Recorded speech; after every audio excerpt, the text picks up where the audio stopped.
Welcome to day 4 of Become a Money Magnet. So how's it going so far? Are you loving the content? Are you having some big aha moments that are taking things to the next level for you, that are uncovering things that you didn't even know were going on? I hope so. And how did you enjoy yesterday exploring pleasure and delight and what would actually light you up in creating your own unique path to wealth, to uncovering and connecting with that infinite wealthy badass that exists inside of you? Today, we are talking about the 5 most common money blocks that you may be experiencing so that you can identify what these beliefs that you have that may be holding you back. Now, I work a lot with what's called quote unquote money mindset. But the truth of it is what I do goes way beyond money mindset. It's not even money mindset. Money mindset is about like 1/10 of what I do. What I do with my clients, what I do in my signature course, Empowering Wealth, is we talk about the nervous system. We talk about, stuck emotions. We talk about stress and trauma. And we talk about being the wealthy, infinite badass, truly embodying this on a heart, mind, body, and soul level, following our intuition, taking aligned action, and following our own inner genius. And instead of outsourcing our path to wealth to someone else, following our own unique path to wealth. But money mindset is still a really important piece of this puzzle. It's still a really important piece of this puzzle. And what we're talking about today is more traditional money mindset. It's what's called, really addressing those money blocks inside of you. Now, something I want to talk about briefly is I actually cannot stand the term money blocks. I think that term is a bunch of bull because language is incredibly powerful. Language is so powerful. When you say to yourself, I can never do something, you're planting a subconscious seed in your brain that says, I can't do it and I'll never do it. And your subconscious goes, your wish is my command. As we talked about in day 1, your subconscious is so powerful and it's in charge of 95% of your reality around money. And when you are planting seeds in your subconscious mind that says, there is a roadblock ahead that I can't get around, your subconscious believes you. So the term money blocks, if you think about the word block, what comes up for you? Something that's immovable, something that's big, something that's heavy, something you can't climb over or get around, something that you're stuck with, right? This is why I actually prefer the term limiting belief, because a limit is meant to be broken, like the speed limit. No, seriously though, a limit tells my subconscious, well, this is just an arbitrary line in the sand that we can erase and we can move through.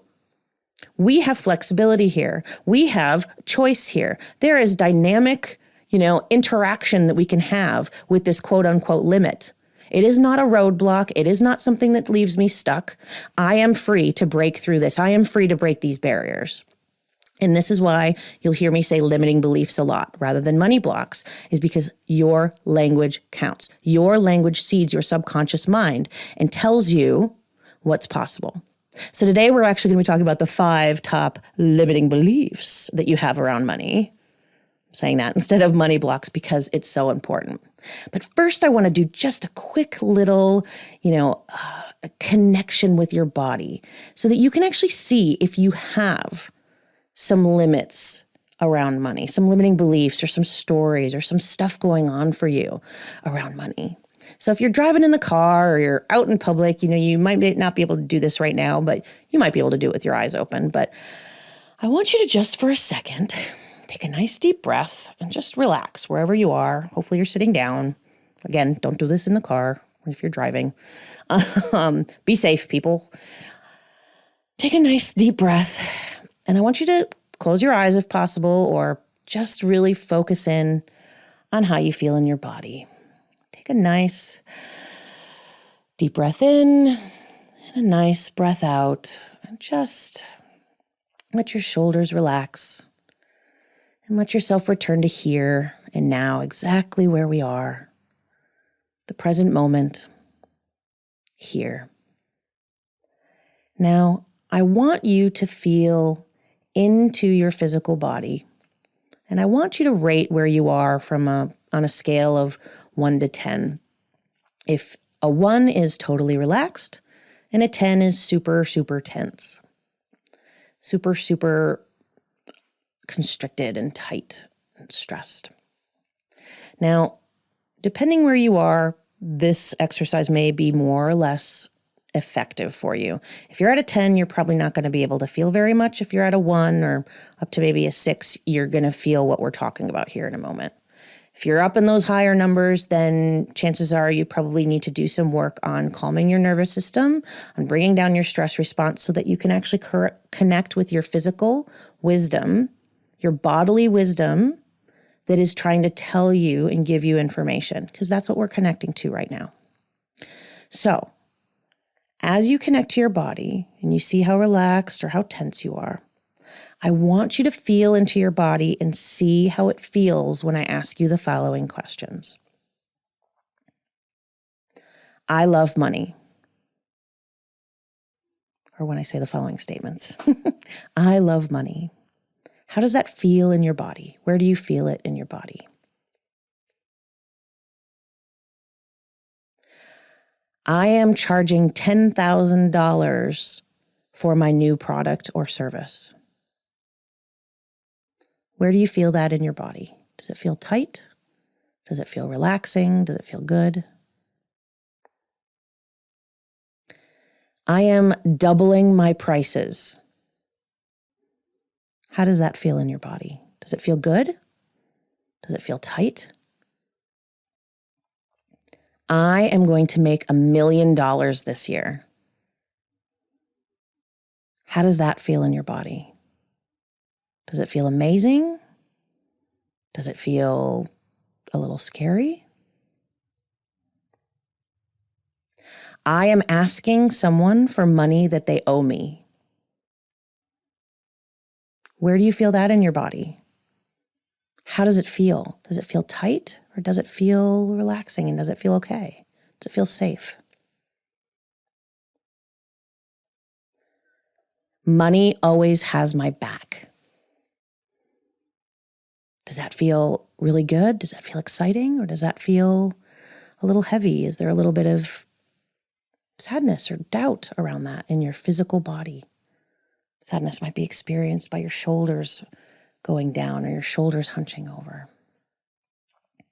Now, return to the present moment and really connect with the fact that your body is essentially telling you whether or not you feel safe with money with this exercise. If you feel safe raising your rates, if you feel safe charging, high ticket, if you feel safe asking people for money that's owed to you, if you feel safe making $1 million, if you feel good about these things, your physical body will actually give you feedback that tells you this. And a lot of times what happens is our physical body actually shortcuts and tells us we have these beliefs, even when we don't know, even when we're not quite aware that we have beliefs around these things. Because as we've been talking about, we might consciously believe that, I'm ready to double my rates. And then our stomach tightens up and we kind of feel like we want to barf when we think about it. Well, the truth is if your stomach tightens up and you feel like you want to barf when you think about it, your body is telling your brain that it's not safe. And so there's some subconscious junk in your trunk that's impacting you, that's going to be holding you back from being able to do that, from being able to raise your rates, from being able to charge, the prices that you want to charge, from being able to make that $1 million, etc. This is an exercise that, we take a lot deeper in Empowering Wealth, but it's something that you can even do on your own. And you can make your own list of questions to really explore what edges of money feel safe to you and what edges of money feel most threatening to you. So now let's go back to what these top 5 limiting beliefs around money are, so that we can really dig in here, because there's a lot of meat in today's episode, and I wanna make sure we cover it all without going too long. So the first big limiting belief around money, these limiting beliefs are some of these big subconscious pieces, the junk in your trunk, those mindset belief pieces, those money blocks. The first one is that money will turn me into someone else. I hear this from so many people.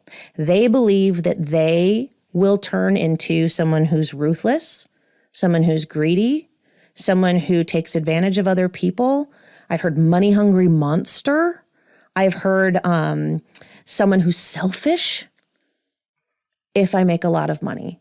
Or even a lot of times people will fear that it will turn me into someone else. Suddenly, maybe I'm somebody who likes to wear, yoga pants and comfy soft t-shirts all the time.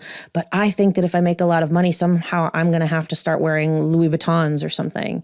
And you don't have to do anything different from what you're doing now. When you make money, you are not going to turn into somebody else. You're just going to be more of yourself. But this comes from this perspective that money is bad. This comes from a deep-seated belief that when people make money, they become something else. They become something that maybe you're not comfortable with. They become something that perhaps you saw growing up. Like maybe you had an uncle who suddenly made a bunch of money and he turned into a narcissistic dickhole. And so part of you assumes that that's what happens when people make a lot of money. Or you see people on TV who make a lot of money and then they suddenly everything is really shallow, or they become really obsessed with, labels or whatever. And you think, well, that's what happens when people come money. I don't want to become that kind of person. So I don't want to make money. It actually comes from a deep sense that a deep belief that there are negatives that come with being wealthy. It comes from judgment that you have looking at people who have money, people who have wealth, and say they must not be very good people, or they must have taken advantage of other people, or they must be doing something shady, or, oh, I wonder how they got that. Whenever we have judgments of people who have money, what we're doing is we're putting judgments on money itself. And when we put judgments on money itself, what we're doing is we're then saying, for me to achieve that money, for me to achieve that wealth, for me to achieve that income level and abundance and prosperity isn't safe, isn't good, isn't something that I'm going to respect when I get there. And guess what your subconscious mind is going to do then? It's going to hold you back.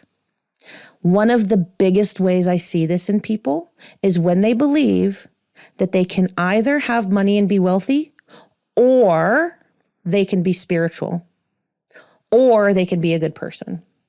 They put money on an either or continuum with the things that they value the most, like being a spiritual person, being a conscious person, being, a person of high integrity, a good person, a giving person. And they assume wealth and abundance and prosperity and, making $10 million a year means you're going to be on the other end of the spectrum. I either have to be broke and spiritual, or I can be wealthy and I have to drop the spiritual aspect of myself. I have to choose. And frankly, if you're trying to choose something that is in your core value system and you're putting it up against money, the core values are going to win every time, which is beautiful, which is good that you're choosing to stay aligned with your core values.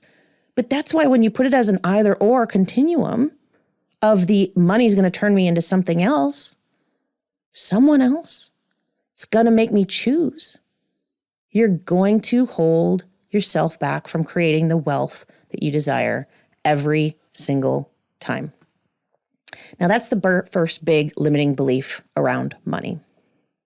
The second big limiting belief I see around money is this idea that I'm going to have to work really hard and I'm going to have to sacrifice in order to make money. I can't tell you how many entrepreneurs that I work with come to me and they say, I just can't, I want to create wealth. I want to create abundance. I'm so ready for the next level. I just can't work anymore. I am so burnt out. I am so tired. It's just not possible because I can't put in more hours. There's not a way to make this happen for me. And I look at them and I say, you've got the story going on, the work harder mindset that says, I have to work harder because working hard is how you make money. And it's totally understandable why you might have this mindset, because this mindset goes back to something a lot of us were taught when we were young. You work hard and you get rewarded for it. And, you used to be able to do that back in the 50s when you'd work hard at the company for the whole life and you'd get rewarded with your gold watch when you retire and all of this stuff. But the world is different now, and we need to be able to leverage our time and we need to be able to leverage our expertise so that we are actually creating wealth with less effort and less strife and less work. Because here's the truth. If everyone who worked hard made money, then every hardworking person would be a millionaire. And we both know that's not the truth. There are a lot of hardworking people out in the world who are not making a lot of money. There are a lot of really dedicated, people who put in long hours, who are not building wealth, who are not creating prosperity in their life. And in fact, you may have found this. You've worked harder, you've worked nights, you've worked weekends, and the harder you push, the more you hustle. We talked about this yesterday. The less traction you end up creating, the less momentum you end up creating.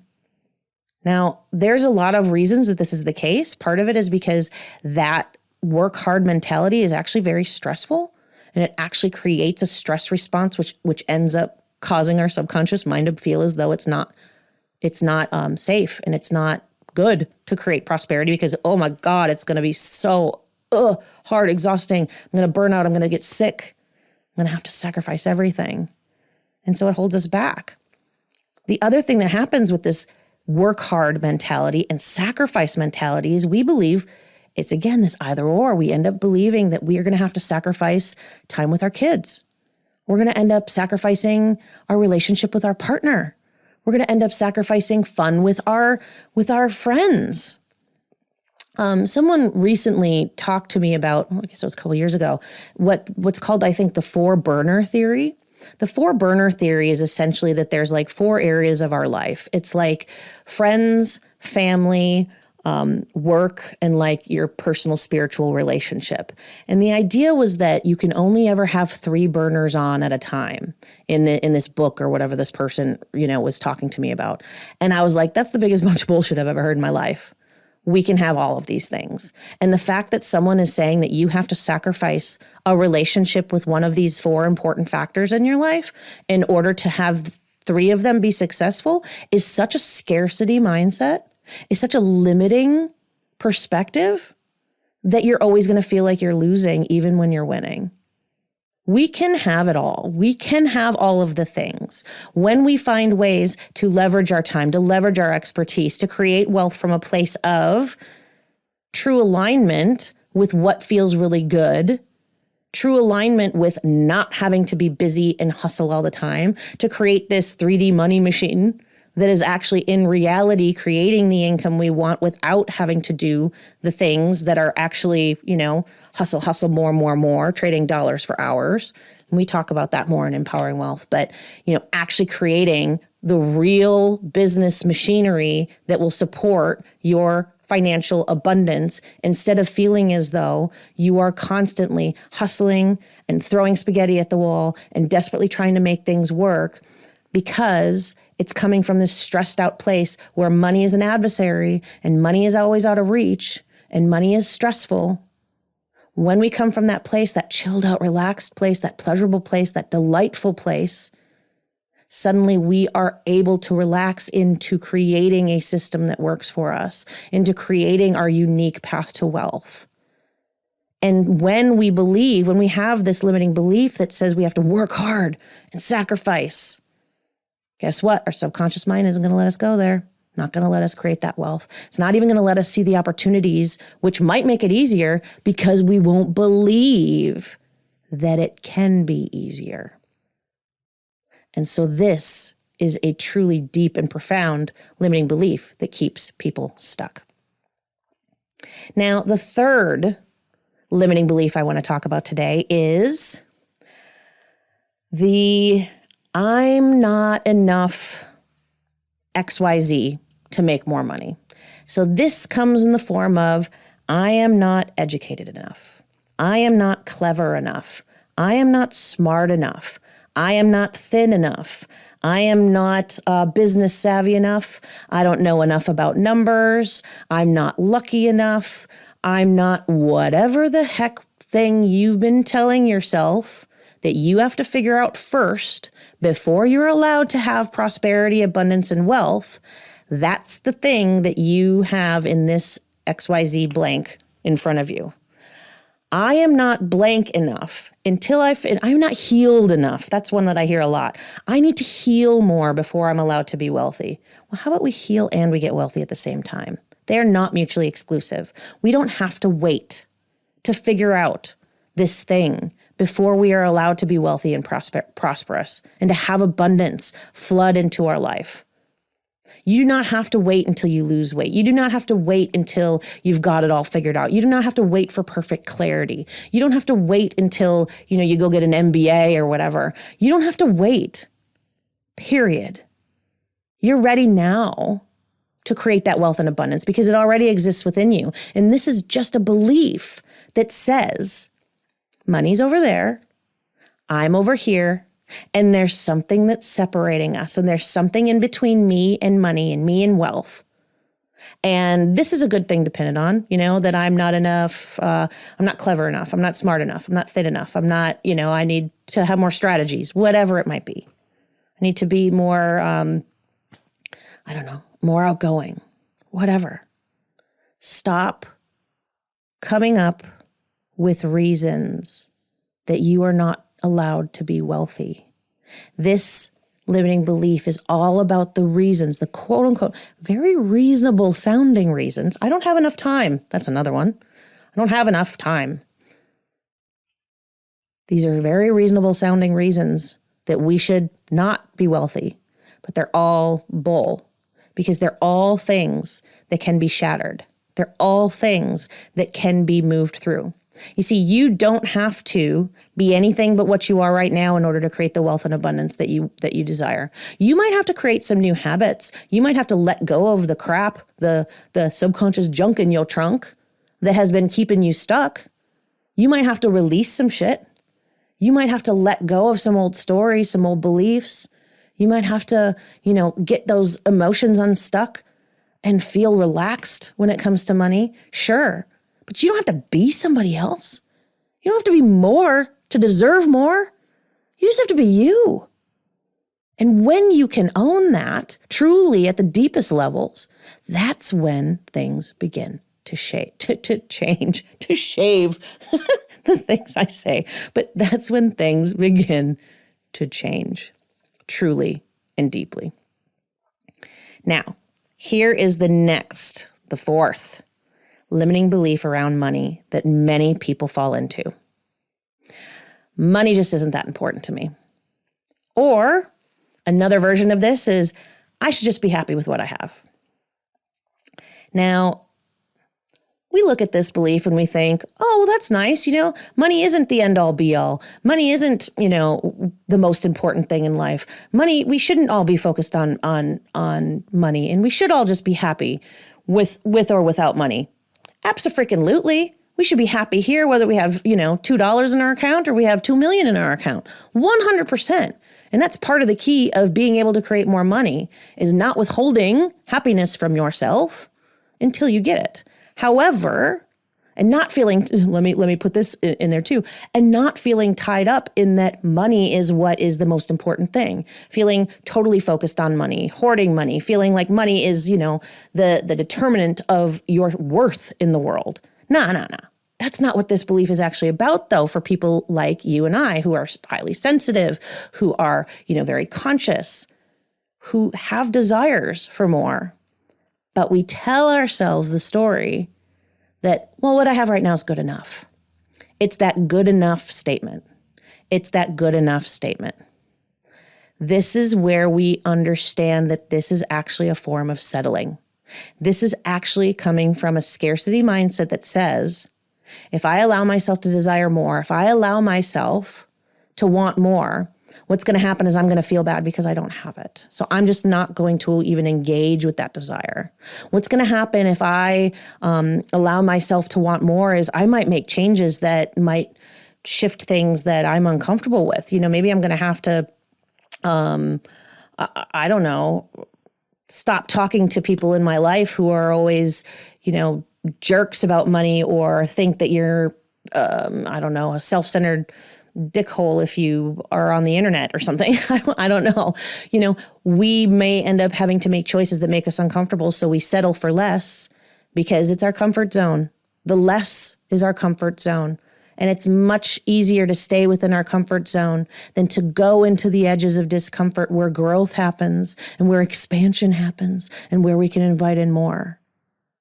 And so this scarcity mindset that says, it goes back to some of these other limiting beliefs, I'm going to have to lose. I'm going to have to sacrifice. I'm going to have to suffer in order to create more. End up getting keyed up as well. So I should just stay where I'm at. And what I do is I convince myself that staying where I'm at is actually my preference. I deceive myself. I go into denial about what I truly want. And I convince myself that this is actually the morally superior place to be. This is also sometimes what happens when people feel like there's a big gulf between what they need and what they want. And they feel like greed lives in between those two things. What I mean by this is when we go for what we need in life, a roof over our head, food in our stomachs, our kids to go to school, whatever, we feel fine about creating that amount of prosperity and abundance. But when we go for what we desire, what we most deeply want, what would truly light us up and bring us pleasure, what would actually really excite us, what would create a big impact, suddenly we feel like we're being greedy. The notion of greed comes from the concept that for you to win, someone else has to lose. And that at its core is what a scarcity mindset is all about. That for you to win, someone else has to lose. And that is not true. You can win and other people can win. This can be a win-win world. This can be a win-win scenario. We don't have to play in that old paradigm BS anymore that says it's a win-lose scenario where greed is the only way to create wealth.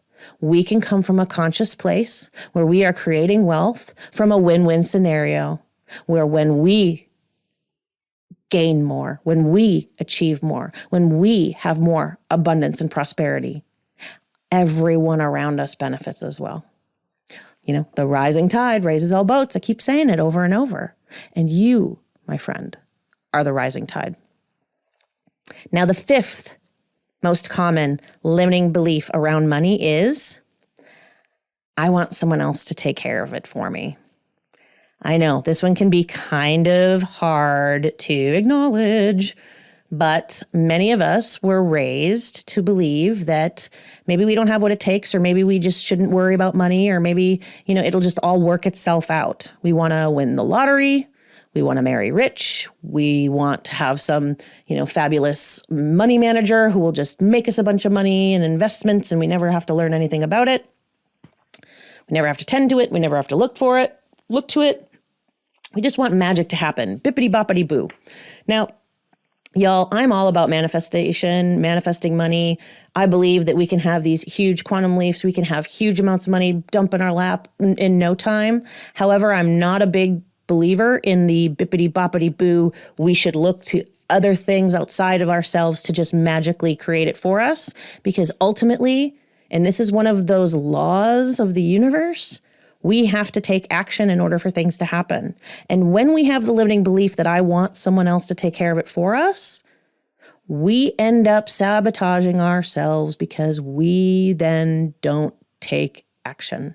We then do not take responsibility. We then do not stand in our power to acknowledge that we can change the narrative, we can change the path we're on at any point. We end up instead ignoring our relationship with money. We end up going into avoidance and denial. We don't look at our bank accounts. We don't look at the reality of what's going on with our money. Because, working on your relationship with money is about energetics, is about power, is about all of this internal stuff, but it's also about reality. I mean, let's be real here. It's not about just hoping and wishing that money's going to pop into your field. It's about taking action. But it's about taking action from that inspired, intuitive place that knows that it's possible, instead of taking action from the fearful, anxious, stressed out, constricted place that says, oh my God, I'm freaked the fuck out. So when you have the belief that you want someone else to take care of it for you, it actually ends up reinforcing self-doubt. It reinforces this idea that I don't know what I'm doing with money. Powerlessness, lack of choice. And then guess what happens? Your subconscious goes, well, if we don't know what we're doing about money, I guess we shouldn't have any. So you don't end up creating the wealth that you desire. So you end up having to take that power back and really acknowledge that you are the impetus. You are the cause of everything that happens in your life. It all starts with you. And that can be super scary to acknowledge, but ultimately, it's one of the most exciting things ever because it means that everything is possible to you because you always have a choice. You always have a choice to do it differently. Now, I'm going to walk you through very quickly my 5-step process to actually release your limiting beliefs around money. Now, your homework assignment for today is to actually identify which of these 5 limiting beliefs we talked about today are your number 1 limiting beliefs around money. Now, there are dozens and dozens and dozens more of these limiting beliefs around money. And this is something, we go into in Empowering Wealth. I actually have like long checklists that people actually take and go and dig deep into which one of these are actually present for me in my life and dismantle them so that they're all flushed out. We flush them all out in the toilet. But these are the top 5. And you can probably identify which one of these top 5 feels the most relevant for you, gives you the biggest tightness in your belly, as we talked about at the beginning of today's episode. Now, my 5-step process to releasing them, I'm just going to give this to you very briefly as we don't have the time or space to really dig into this here in this podcast. But the first step is always awareness. It's always becoming aware of what the limiting belief is. The second point is the choice point. The second step is the choice point. The choice point is essentially recognizing that you have a choice to do things differently. Now, there's a lot more involved there, but that is essentially the message there. There is a choice between what you do automatically, the habit, the habitual ways that you've been responding, and the new way that you can create and that you can actually pattern into your DNA. The third step is what I call the challenge. This is when we challenge those limiting beliefs. This is when we tell them that they're big, fat, stinking liars and we ain't going to listen to them anymore. This is when we actually find ways to make our brain flip on itself so that it reprograms and says, oh, this doesn't even make any sense to hold on to this limiting belief anymore. I guess I have to let go of it. The fourth step is reprogramming. With reprogramming, you have to replace the old belief with something new. Otherwise, the old belief's just going to come in. It's sort of like digging a hole in the sand if you're on the beach. The tide's going to come in and it's going to fill that hole. And it's going to get filled with something. And so you have to fill in the hole that you created by removing the old belief with something new. Otherwise, the old belief's just going to come back. And then the fifth step is what I call the new. The fifth step is the super unsexy step that nobody likes. That is basically, you have to reinforce it. You have to surround yourself with people who believe the same kinds of things that you do, who reinforce those beliefs with you. You have to, reinvigorate yourself in these new beliefs each and every day and reinvest yourself and recommit yourself to them each and every single day. So those 5 steps again are awareness, the choice point, the challenge, reprogramming, and the new. And when you move through each of those 5 steps with your limiting beliefs, you end up creating that wealthy, infinite reality that you've always been capable of, because you no longer have those limiting beliefs that are lying to you and telling you that there are limits on abundance, instead of understanding that it's truly infinite. So just to reiterate, your assignment today is to actually identify which of these top 5 money blocks have been an issue for you, and to begin the very first step we talked about in my 5-step process. Bring awareness to it. Start to pay attention to how it's showing up for you in your life. Start to pay attention to how it's showing up for you in your relationship with money. Start to really tune into when you start to feel that arising. It might be small ways. I always laugh and say one of the ways that my own scarcity mindset has shown up is that for the longest time, I used to refuse to finish a cup of tea.